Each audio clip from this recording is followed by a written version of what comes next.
And that does it for 10. Fox 25 News at 11 starts right now.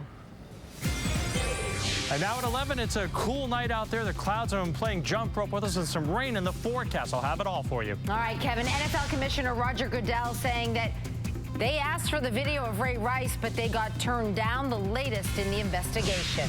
And no more B4 in one part of the Boston Housing Authority, while the city has gotten rid of bingo, for now at least, and the battle to get it back. The Fox 25 News at 11 starts right now.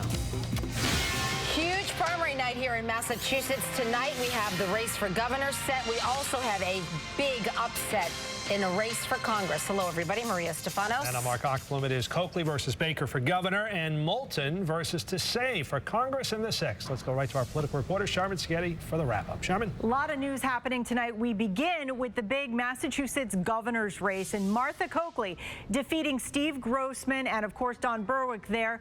She will be facing Republican Charlie Baker in the general election. Right now at her party, at her headquarters, you see Deval Patrick, our current sitting governor. He is about ready to introduce Martha Coakley. Just about a half an hour ago, it was Steve Grossman who conceded this race. Coakley, we did not expect this race to go into, well, into the 10:30 half hour, that's for certain. But we will come back to that as soon as Martha Coakley takes the podium. Charlie Baker, as expected, he easily beat his opponent, Tea Party candidate Mark Fisher. Earlier tonight, Baker addressed the crowd at his party in Dorchester. Have a listen. Massachusetts is a remarkable state with limitless potential, but we are not maximizing what we've got. And the result is the loss of opportunity for a better life for too many of our citizens. If you give us the chance, Karen and I will work day and night to make Massachusetts the place we all know it should be.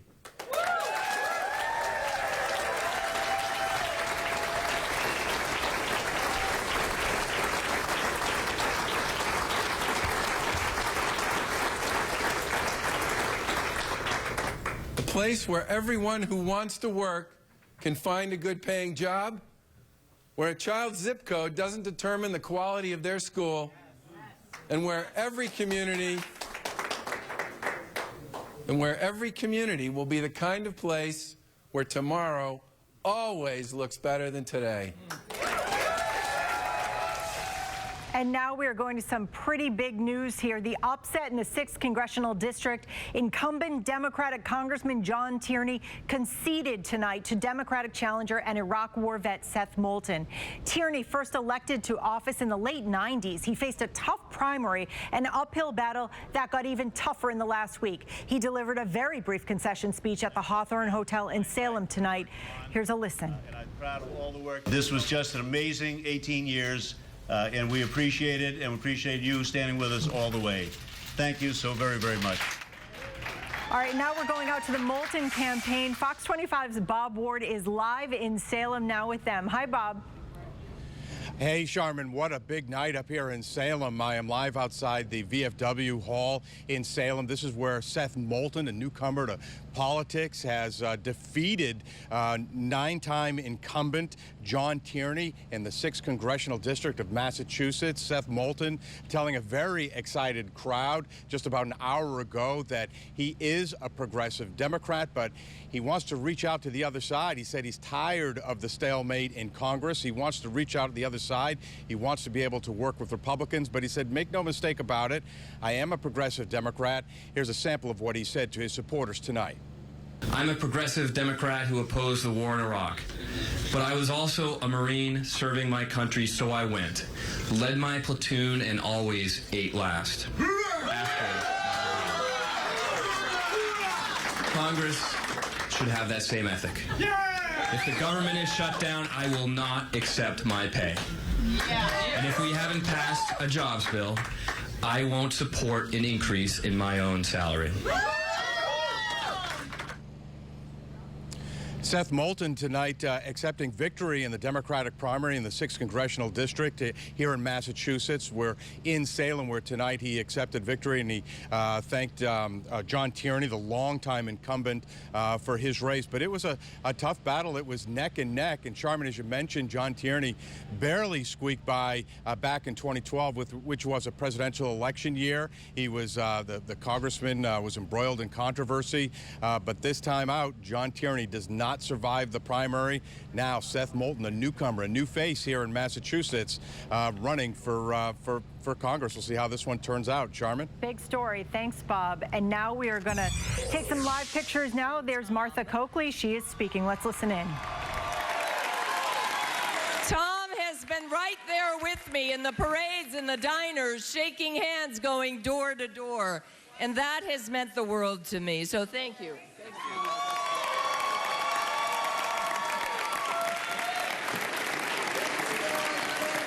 Thank you to my sisters who are here tonight, to the rest of my family who have supported me in this race. And you know, there are 8 other good reasons why I'm fighting for the future of Massachusetts. My 7 grandnieces and my grandnephew, I hope they're gone to bed, but if not, thank you guys.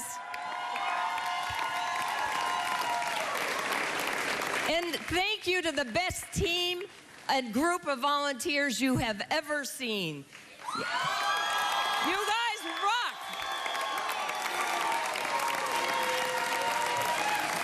And I said when we started this campaign that no one would work harder, knock on more doors, make more calls, and shake more hands than we would, and that's exactly what we did.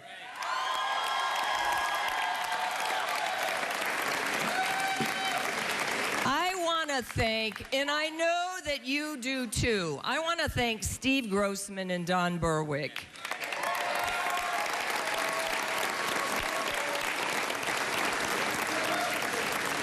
Happy birthday, Don.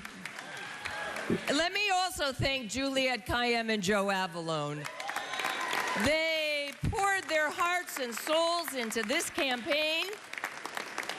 We applaud their commitment to our party and our values. And you know, Massachusetts is lucky to have such fine candidates willing to run for office.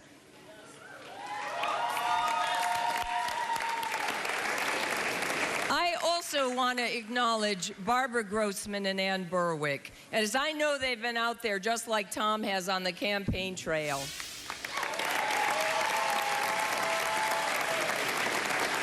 I also want to thank Shirley Grossman, right? We love Shirley, so thank you.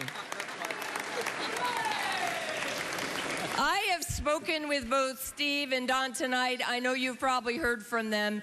We are united as a party, yes. And I welcome them and all their supporters to join us in this important fight ahead. And to my supporters tonight, you have sent a powerful message. The insiders, the big money, the super PACs, they are not going to decide this election. This election will be decided by hardworking men and women and their families who just want a fair shot, who want to build an economy on our terms.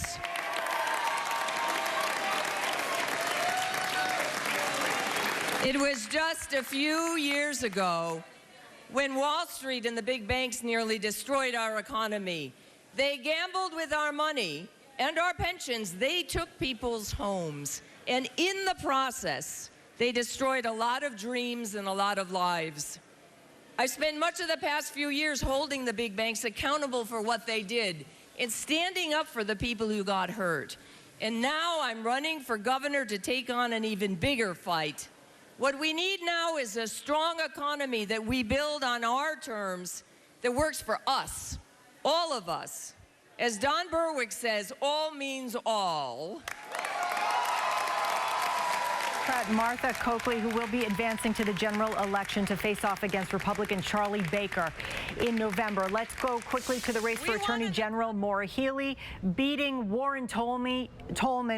Healey is an assistant attorney general. She beat Tolman, who served in the legislature, has run for governor. He was endorsed by Governor Patrick. He was endorsed by Boston Mayor Marty Walsh. Healey, she's a political newcomer who got the endorsements of a bunch of newspapers, but ran by saying she was the outsider to Tolman's Beacon Hill insider friends, and so she won. Some other races quickly to brief you on: for Lieutenant Governor Stephen Kerrigan on the Democratic side, Deb Goldberg, the Democrat in the treasurer's race, beating Tom Conroy and Barry Feingold. Back to you guys.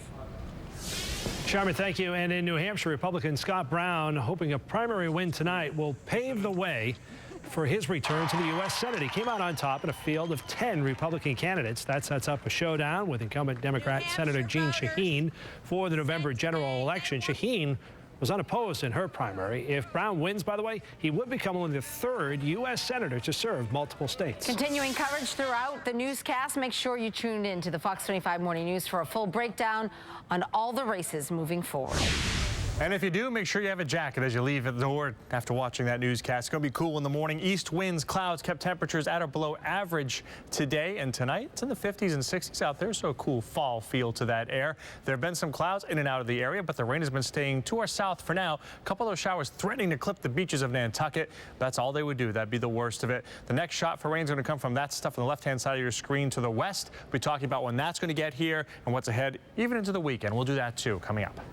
It's the video almost everyone has seen at this point. Former NFL player Ray Rice knocking his now wife unconscious. And tonight, the commissioner of the NFL says the organization asked for it, but was told no. Well, we had not seen any videotape of what occurred in the elevator.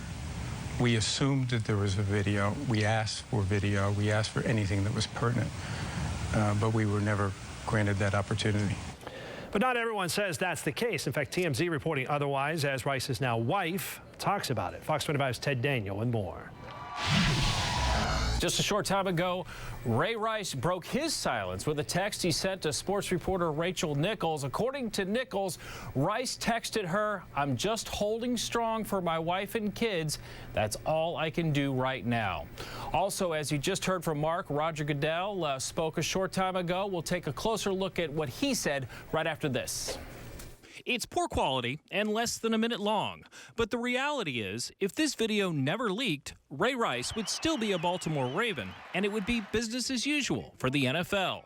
Boston Globe columnist Dan Shaughnessy has been covering the good and bad in sports since the late 70s. This one, about as bad as it gets. It's domestic violence. It's a man hitting a woman, and the guy, until yesterday, he was going to be eligible to practice on Friday. The assault frightening, how it was handled disturbing. The NFL initially suspended Rice for 2 games. League officials claim they never saw video of the actual assault until TMZ released it. It is beyond belief to me that the league did not pursue aggressively to get that video. I can't, knowing how thorough they are.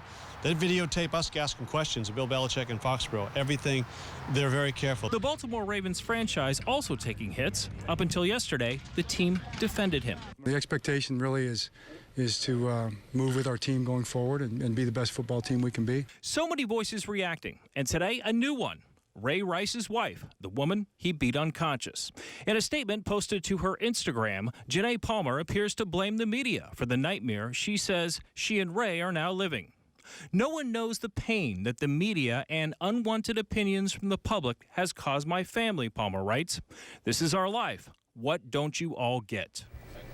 All right, now more about the comments made a short time ago by NFL Commissioner Roger Goodell. Goodell told CBS News, and he's adamant, he says he never saw the video from inside the elevator before TMZ released it, and neither did anyone else from the league. Goodell told CBS, quote, "We assumed that there was a video. We asked for a video. We asked for anything that was pertinent, but we were never granted that opportunity." As for why the NFL did not request the video directly from the hotel, not just going to law enforcement, Goodell says that would have been illegal. I'm Ted Daniel, Fox 25 News. Ted, you may be noticing there is less daylight to do things in the evening hours, and at least one of our viewers sent in a picture today from the 9th hole of the Wayland Country Club, and George says it's getting harder to fit in 9 holes after work. With the sun going down sooner. Not a golfer, George, but there is a little bit of sympathy for you. Best I can do. And then tonight, that moon coming up, the harvest moon, this time from Goffstown. Cookie sent in a picture last night. Another one tonight. Couple great shots. Thank you for those pics at myfoxboston.com.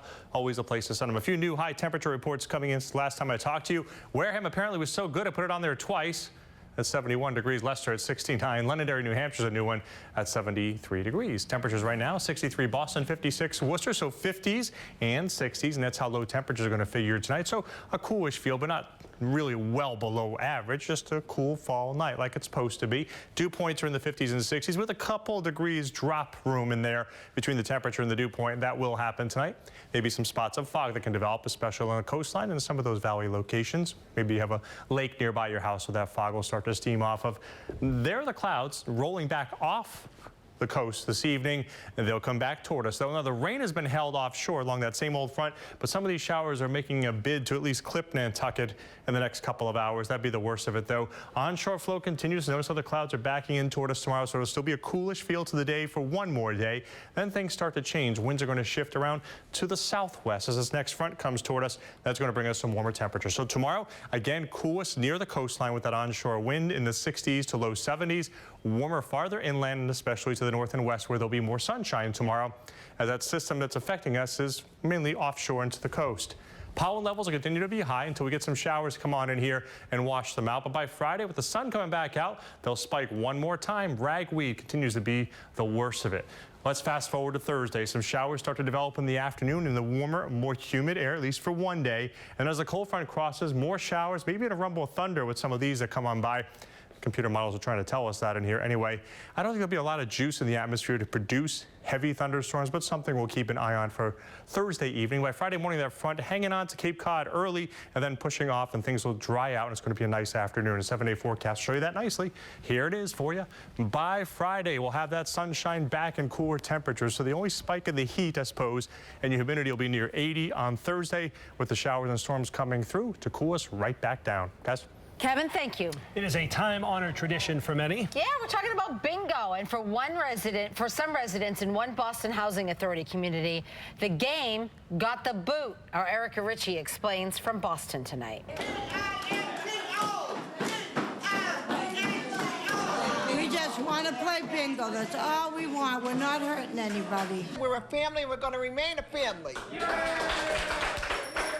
And if we have to fight, we're going to fight. They're going to fight, all right. Fight for their right to play bingo. It's one that the residents of the Ausonia apartments in the North End had for the last 20 years, but it was recently taken away by the Boston Housing Authority, who temporarily shut down Tuesday night bingo here, while they say they're investigating complaints by residents about how the winnings have been handled. Everything we collect here, we give out. We take out about $5 or $6 for coffee or whatever supplies we have, and we disperse all the money and prizes. And it's not even the money that draws this crowd. It's getting out and seeing people. I'm 90 years old, and I don't do much of anything anymore. So I enjoyed this. Even if it's a snowstorm, I find my way with a T-ride to come over here because I love these people and wonderful bingo. Let us play bingo. Tenant Bob Pirelli is leading the fight to get bingo back, saying the Housing Authority's demands, like formally electing a tenant organization or requesting in writing permission to use the community room, are too bureaucratic for this old-fashioned crowd. Fill out an application process, get insurance. This is not a professional bingo. This is just a little senior citizens bingo. I certainly don't have a problem with seniors playing bingo. I just want to make sure that if there is a senior bingo game, that the seniors aren't being taken advantage of.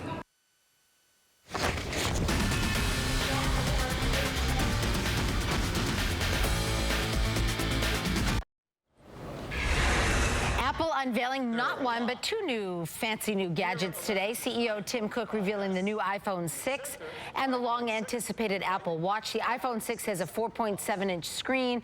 The 6 Plus has a 5.5-inch screen. The Apple Watch will sync seamlessly with all other Apple devices right there on your wrist. Users will be able to get text messages as well as combine health and fitness tracking simply with a touch of a button. However, if you still have an iPhone 4, you're going to have to upgrade that in order to get all the benefits benefits of the Apple Watch. It's a great marketing ploy. I mean, regardless of what the watch does, if you get the watch, you need to have an iPhone 5 or an iPhone 6, and then there's going to be, you know, the upgrades that go along with that. You know, and by the way, you know, I think that is the, you know, the new operating system, which is going to be on the iPhone 6 and the iPhone 5, and that's what's going to work with the watch. Pre-orders for the iPhone 6 start Friday. The release, the 19th. The Apple Watch still has more work to be done. That won't be out until next year. Ray Rice is a human being, imperfect like all the rest of us. He made a mistake, a very bad mistake that has become very public and become very big news. So now what? Well, tonight, Rice says, I have to work through this and be there for my family. His wife, Janae Palmer, says she feels like she's mourning the death of her closest friend. And then there's Robert Kraft and Roger Goodell, the Patriots owner and the NFL commissioner, both speaking out tonight. Well, we had not seen any videotape of what occurred in the elevator.